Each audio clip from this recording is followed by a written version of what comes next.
So Tara, the new photographs came out for showing Epstein's lair. What do you think?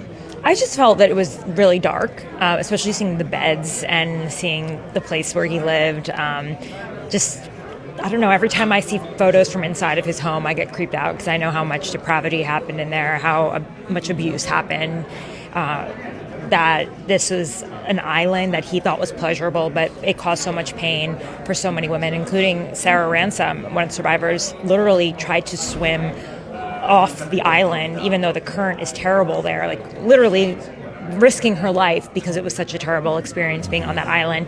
And yet it was just such a dichotomy between his wealthy, powerful male friends that thought this was Pleasure Island and these women who were trafficked there.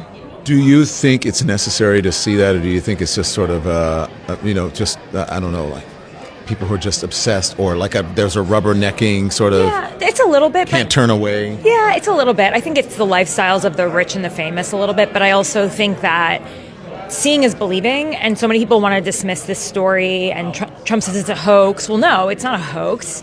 This is how a very wealthy man lived. I mean, even that room with the 3 couches was very weird, and the writing of power and vengeance, and it's just like, so it really helps you understand this man's world.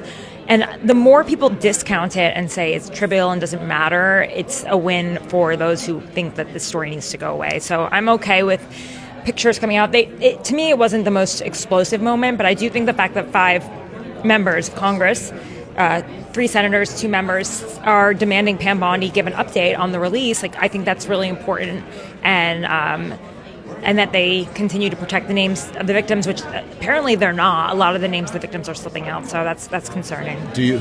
Again, I'll have to ask you. How do you think the victims feel when they see those pictures? I think it's probably traumatizing. I think it's really traumatizing.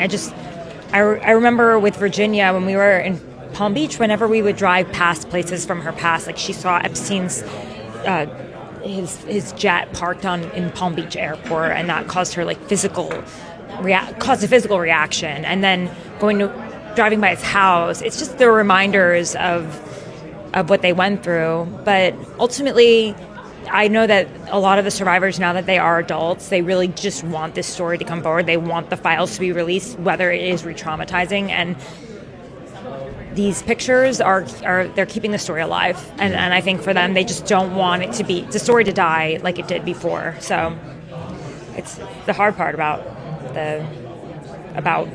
this process. Thank you, Tara. Thank you.